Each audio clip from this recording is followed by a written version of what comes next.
Welcome, brothers and sisters in hate. Hate? Yes, because to love what is good, you must hate what is evil. You can't serve two masters. You either serve the truth or you serve the lie. Let love be without dissimulation. Abhor that which is evil and cling to that which is good. Romans 12:9. So what does it mean to love without dissimulation? Basically, dissimulation is being fake or deceptive. So it's to love fakely or deceptively, not truly. So basically, in modern times, Romans 12:9 translates to, do not be fake with your love, hate what is evil, keep what is good. That's a pretty good motto to live by. So, anyways, today, our first sermon here at the Church of Hate is going over the 7 deadly sins. But the modern version, because they are rampant in the world, and it's pretty obvious that it's just wearing us all down. So we all need to find a way to transcend it. I talk about Jesus some, but this isn't just some coded Christian lesson to study over the Bible and everything. I use one Bible verse at first because it's a good one to go off of, but I'm not trying to convert anybody or create any type of like echo chamber or whatever. I'm just looking at truth and trying to channel all this anger and hate that the world has created and make some good out of it. So we're going over the modern version of the 7 deadly sins. Okay. Got some frankincense and myrrh incense burning right there too, and another special unmentionable incense, a natural God-given incense. So I'm pretty agitated at the moment since I've had to redo this, and the first one was pretty fire too. So anyways, okay, we'll just start from where the 7 deadly sins really originated and came from and built out from there, and then go over each of them real quick and kind of break down what they're doing today and what we can do about it. So the earliest form of the 7 deadly sins comes from Evagrius Ponticus. He was a Christian monk in Egypt back in 375 AD. So originally he listed 8 evil thoughts. They were called the logismoi, I don't know. I don't speak Egyptian? I don't know if that's Egyptian or what that is. He had 8 evil thoughts and categories of temptation. But sometime in between 590 and 605 or so, Pope Gregory I reduced it to the 7 deadly sins. And as the Vatican likes to do, they decided to make it a little more numerologically charged. Take that as you will. I won't dive into that right now. That's not what this is about. Yeah, so they called him Pope Gregory the Great, but I've seen what some of the, I guess we'd call it papal crowd have been up to, so I wouldn't necessarily call him great since they protect a lot of that, but just a little history for you. They called him Gregory the Great, but Pope Gregory I. Anyways, his list was pride, envy, wrath, sloth, greed, gluttony, and lust. Okay. That stayed the same up until the 13th century when Thomas Aquinas wrote the Summa Theologiae, and he kind of systematized the list and broke it all down and made it like a big, long-ass, complicated thing. Definitions, some divisions, remedies, blah, blah, blah. 100 years later or so, Dante's Divine Comedy really cemented it into popular culture, because all the artists and preachers, moralists, they all kind of clung to it and then just kept it growing from there. But pride, greed, lust, envy, gluttony, wrath, and sloth. not the animal. Okay. Sorry, I'm a thirsty boy too.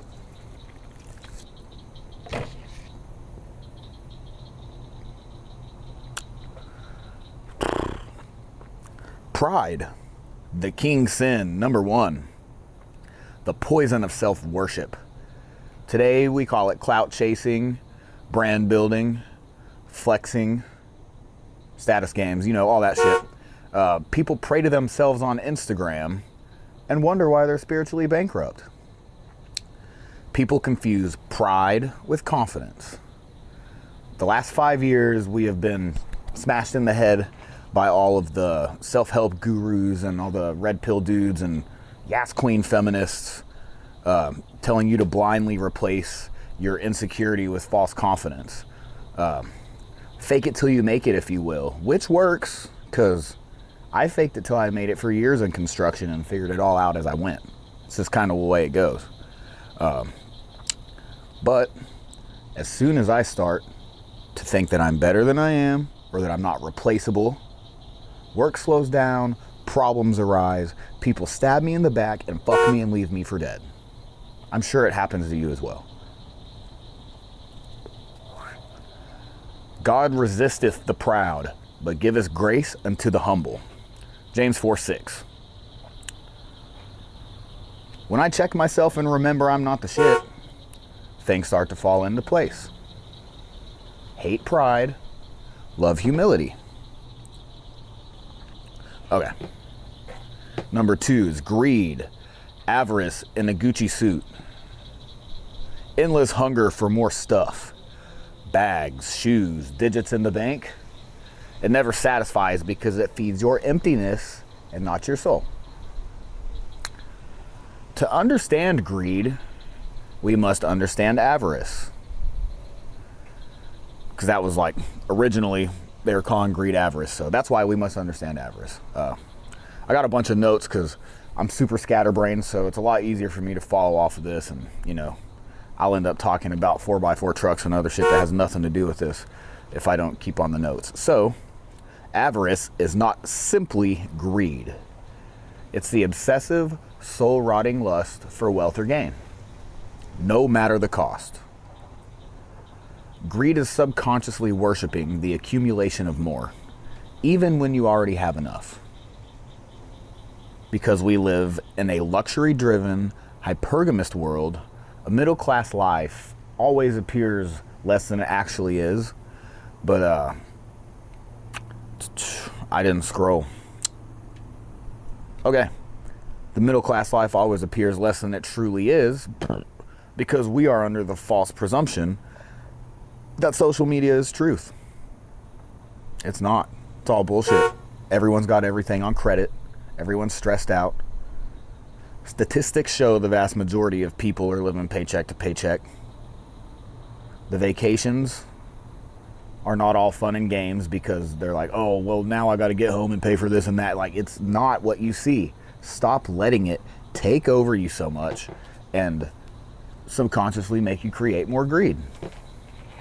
Hate greed, love generosity and enoughness. Greed is the religion of never enough. Okay, number 3, lust. Porn-slicked lies. Entire economies run on lust. Unbeknownst to you, your spirit leaks out with every cheap orgasm, leaving you weaker than before. Getting control over lust does not mean that you just go like straight into monkhood and not want to have sex or like ignore women and men and all that shit together. It's not what it means. It's basically telling you that you are a human being and you have hormones that make you want physical affection from another human being. It's a nature response. So you need to gain control of it. Anyways, I know you've all seen these nasty street interviews with all of the harlots and party boys or whatever you'll call them. Shit, I don't know. But all these guys running around shouting from the rooftops all of the heinous stuff they've done and all the disgusting debauchery. And they don't think about the fallout of the family, the job, any of the stuff after the fact. And because of their uncontrolled lust, they've created vast amounts of chaos in their lives that otherwise would have never even come close to entering in there. But anyways, watching porn and everything falls under lust too, but everyone's always going off about that. There's all the no-fap stuff, all kinds of different things for people to follow about that. So if that's something you struggle with, someone who can give you better advice on kicking that habit can give that advice to you, because I don't really have anything nice to say, and this isn't the Patreon where I can say all the unnice stuff about it, so we'll leave it at that. Hate lust. Love sacred union and discipline. That's as simple as that. Okay. Number 4 is envy. Scrolling hatred. While envy may not be the worst, it is by far the most common today. That camera just died. Okay. Envy is by far today's most common.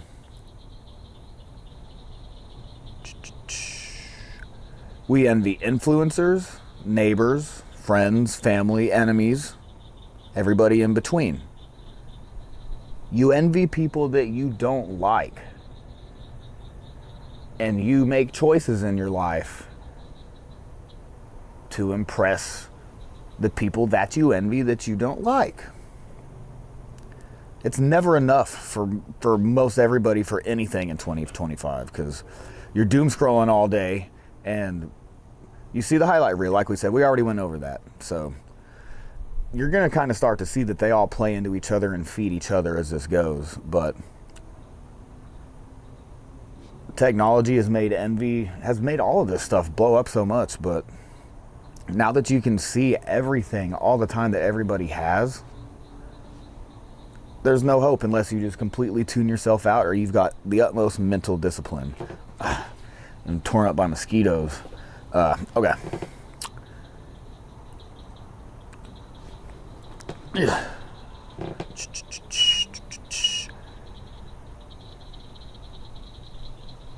Okay. Yeah, I mean, I'm looking over the notes. I covered a lot of that. So, as we said, you're envying things that are all on credit and leased or borrowed, and it's all a bunch of shit that they don't like using anyways. They'll use it 2 or 3 times and it sits around. I've done it. Everybody does it. It does not mean to not have nice things, though.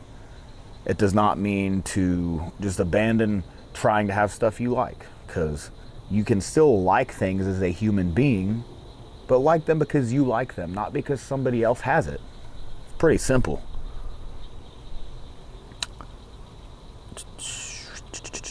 Hate envy, love gratitude, and self-reliance.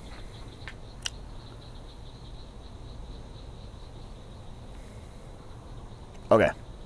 Sorry, bear with me. Like I said, it's 2:22 a.m. right now. Hey, 222, there you go. It's 2:22. The first one already got messed up, so you're hanging out with me here on this second one. And it is Sunday morning, so open the crown chakra for a second. Let some of this come out to God, and let me take a sip because my mouth is a little dry.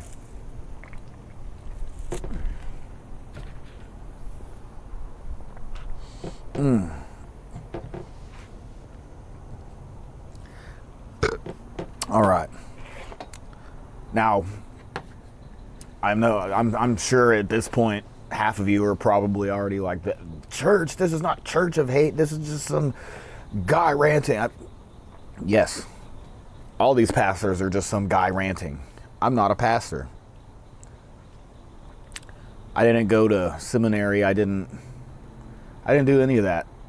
I questioned all the people that went to seminary and asked answers, and I never got them because they couldn't answer it. They just tried to instill fear. So, for years, I let that just push me away from it altogether. But as you all see with the Epstein stuff, all these different governments and wars and all the Israel-Palestine stuff, which I'm not getting into that. That's not my business. They're, 4,000 miles away. I have no say in what goes on over there. But the stuff like that, it's anyways, I'm getting super off topic and don't know what I'm ranting about. Oh yeah, you're probably like, this isn't church, this is just some degenerate guy. Yes, I'm just some degenerate guy, but I keep to myself. I can have a little drink and smoke a little bit and sit out in my driveway at 2:30 a.m. because God created this world for us to enjoy and create in. The Bible doesn't tell me to not have a drinky poo. The Bible doesn't tell me not to smoky poo. It does say to do things in moderation. But again, that's a whole different sermon too. I'm gonna make some rants about that because that's lots of flack about that stuff. But everybody has vices, and as you see in all of the organized religious places, all the churches, all the different churches, not even one religion specifically, but the leadership, the further in you get, the more they close their mind off to all that stuff, the worse their vices get and the worse they act out on them. So that's why I don't try and push it away. I'm not down in the things all day, but moderation, temperance, dude. I'm not drinking 6 fucking beers, I'm drinking 1.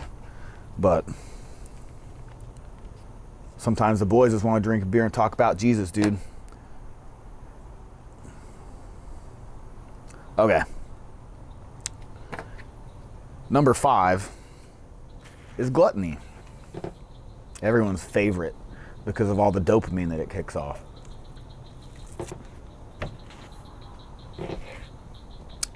Originally, Pope Gregory I and Thomas Aquinas defined gluttony as simply overindulging in food and drink. Not just too much food, but also fancy and expensive food, opulent food. Nick and Sam's Steakhouse is gluttony, and it's overrated gluttony. That meets mid. Next, if any of you ever happen, not specifically them, mind you, any of these luxury steakhouses, start looking around at the light fixtures, start looking at the little paint in the corners, and you see that it's not as fancy as they make these places out to be. It's all these little facades, and people dress up in their fancy play clothes and go out there and pretend to be kings for the day. But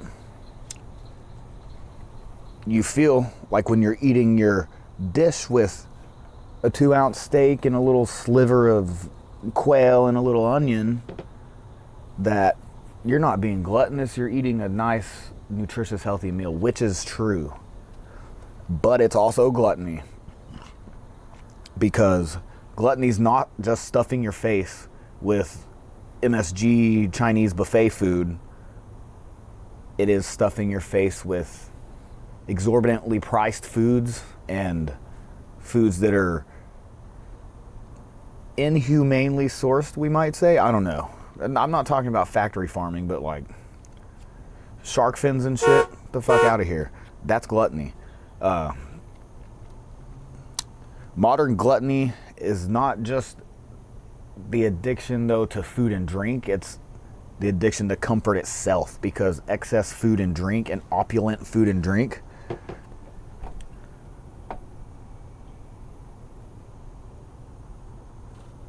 that wasn't a note. I had a good thought there. Again, 2:27 a.m. Yeah. Bear with me. Yeah, oh, okay. Modern gluttony is the addiction to comfort. So, not just food. Yeah, all of the opulent and massive amounts of food and drink. And things, really, too, because people just have to have things for the sake of having things, not stuff that they need. So gluttony's kind of even developed into like actual physical goods. So, and digital dopamine. So you can be a glutton on your cell phone too. Is that June bug flying in front of the camera? Sorry, I get distracted by everything. That incense is almost out, so I'm going to start this incense in just a second. I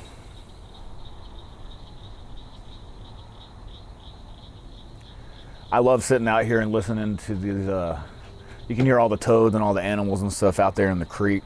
They're about to start doing a bunch of construction and tearing the shit up back there, so not thrilled about it.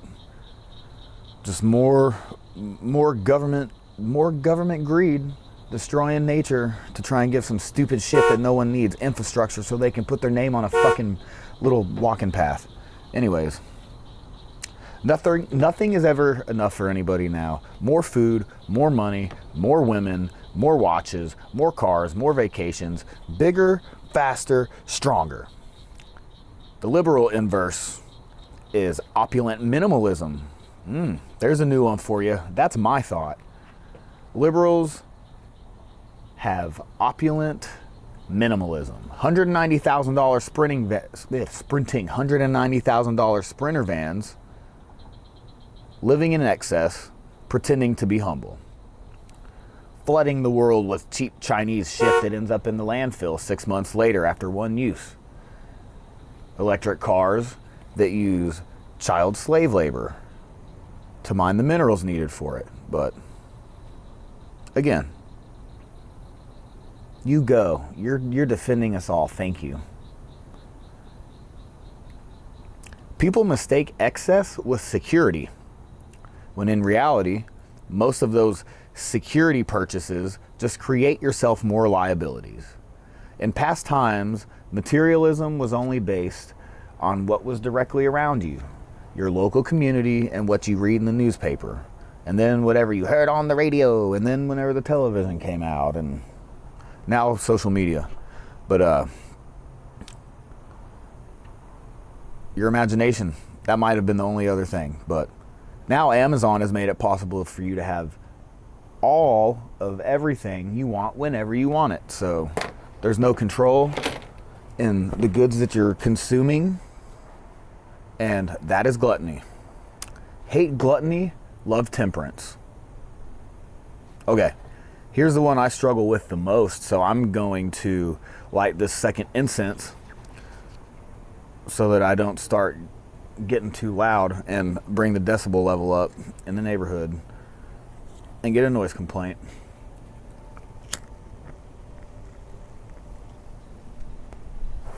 This is frankincense and myrrh also.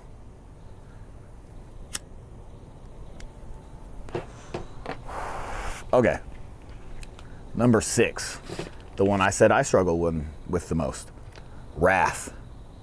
Rage without righteousness. Hence the church of hate.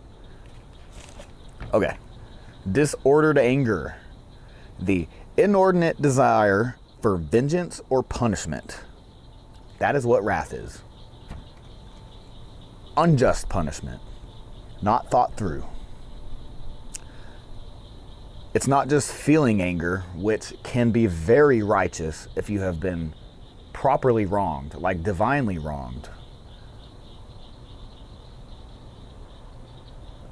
It's when anger exceeds due measure, so too much anger, targets the wrong object, so the wrong person or offense or thing that happened, or seeks evil for its own sake. Revenge without justice. But a lot of people seek evil for its own sake. And that shit is not okay. Modern media exists purely off of wrath. Inflammatory headlines, biased false reports, purely made to create tensions between people who would otherwise never act. The people that run these institutions are energy vampires. They feed off of your internet-fueled hate. The only show... They only show us the worst in each other so that it is all everybody ever sees. Turn the fucking TV off, go out in the real world, and you will see how wrong the media really is about everything. People get along a lot better than they make it out to be. Outrage mobs, cancel culture, crusades are all misdirected anger. They all hate wrongly and they bow to evil.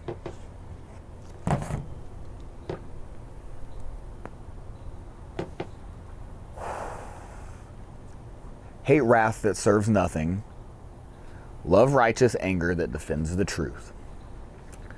And the wrath and anger is really what drove me into this, because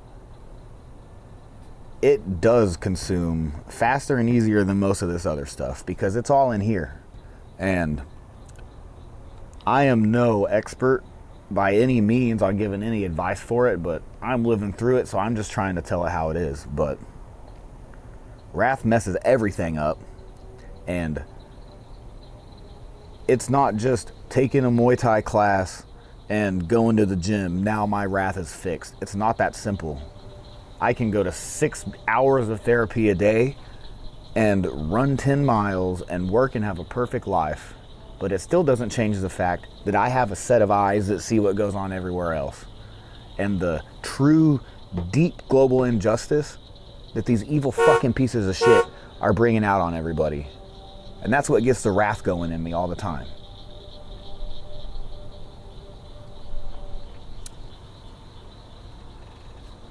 Well, I guess I just realized that's not wrath. That is, what did I call it?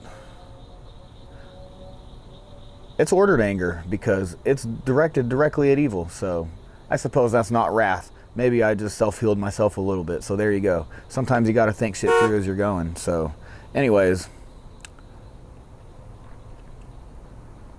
hate wrath that serves nothing. Love righteousness and anger. Wait, love righteous anger that defends the truth. Okay. Last but not least is sloth, the paralyzed spirit. The perfect one to finish off with, because this video was supposed to be made days ago, but because of a combination of numerous of the 7 deadly sins, like I had mentioned earlier, how they kind of all start to work themselves into one. I neglected my spiritual promise that I made to myself to get this done and get this started. 8 tomorrows later, now I'm up all night trying to get this done in a few hours so I can release it on Sunday. Sloth creates issues. Let me read that, because I'm going to get scatterbrained with it. Okay. Now that I'm consumed in my work trying to meet my deadlines that I knew I had way ahead of time, my spiritual side gets ignored. The real biblical definition of sloth. So, ignoring my spiritual side is the real biblical definition of sloth. Not mine, but so you know what I mean. Okay, according to Aquinas, and earlier monks than him even, sloth meant neglect of duties to God, avoidance of spiritual effort, distraction with lesser things, restlessness, because you can look like you're busy if you're restless, but if you're not doing anything of purpose, you're just wasting time and fucking off. And then boredom with anything meaningful. So I let sloth take over my earthly life easily, as a lot of people do. And if you let any of these other 7 deadly sins in, they make sloth a lot easier. Oh, my incense went out. Let's see, maybe this camera will turn back on too. Doubt it. Oh, look at that. Now I can get some B-roll.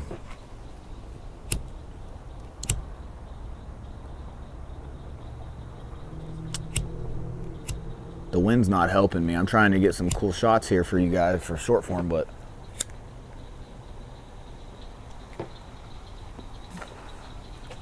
oof. Okay.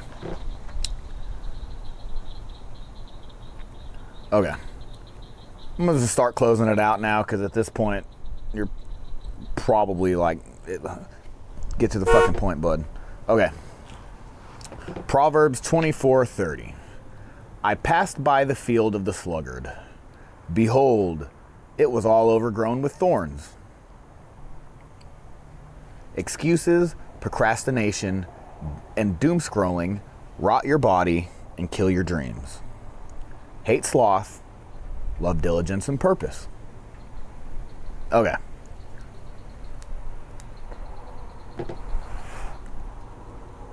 That burned hot. Ow. Okay. Another Bible verse for you real fast, just to kind of close this all out. So then, because thou art lukewarm and neither cold nor hot, I will spew thee out of my mouth. Revelation 3:16.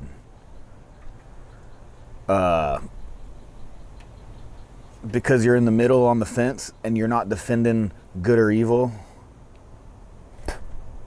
God spits you out of his mouth. It's I don't know, I don't want to word it too strongly, but really it's defying God to accept and love, to not hate the evil, because by not hating it, you are accepting it.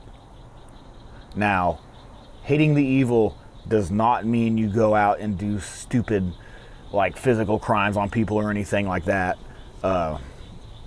Clearly there's law of the land we live in, even though a lot of the shit is unjust. We have to act within the rules we're given, unfortunately. And people don't spiritually believe here the true hate for the evil that they should have. So when that energy leaves you, it's not the true hate that can overcome the evil type of hate, if that makes sense. So love hate will overcome evil hate, because good always trumps evil and all that shit. But hate what chains you, hate what starves your soul,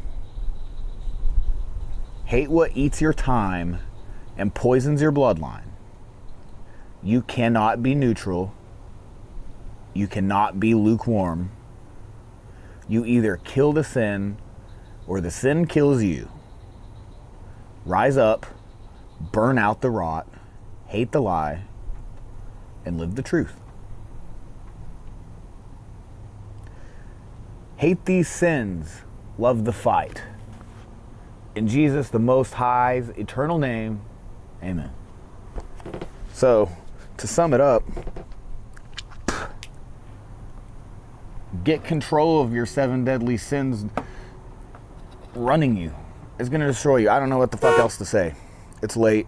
You get the point. I could keep yapping and yapping. If this clicks with you at all, I'm going to have a lot more different stuff and more time to kind of break it all down. But if I didn't get started now, I'd get started never. So it'll be a little rough, but that's okay. Some growing pains. Uncensored stuff will be on Patreon. I'll have a Patreon for that. Have a website with future locations and stuff I'll be set up, because it's not going to all just be in the driveway. Eventually, I'm going to be around doing services for random people outside. Like, you can come listen to this stuff, because like I said, I'm not here to convert or try and make someone something they're not. So just trying to show the good word. I know Christ is king. Beyond that, there's too much different lies and changes and cover-ups in all of the Abrahamic books to even know where to begin. So I can't just submit to one certain thing blindly, like we were told to do at church when we were a kid. That's why everyone's getting pushed away from it, or got pushed away from it and didn't want to go, because a bunch of boomers had all these old preconceived notions that, in my case, the Southern Baptist Convention taught them all. And that place is just a bunch of old guys screaming about stupid little details of... I'm not even going to go on about that. It's just a bunch of old boomers screaming about a bunch of shit, and then they want to come out here and hate Islam, and they're arguing over the same... You're doing the same thing. The Shia and Sunni argument is the same thing all you Episcopalians are doing against the whatever other Christian branch you're going against. It's the same thing. So you must point, when you point one finger at them, 3 are pointing back at you. just keep that in mind. But anyways, I guess that's the one for today. So blessings.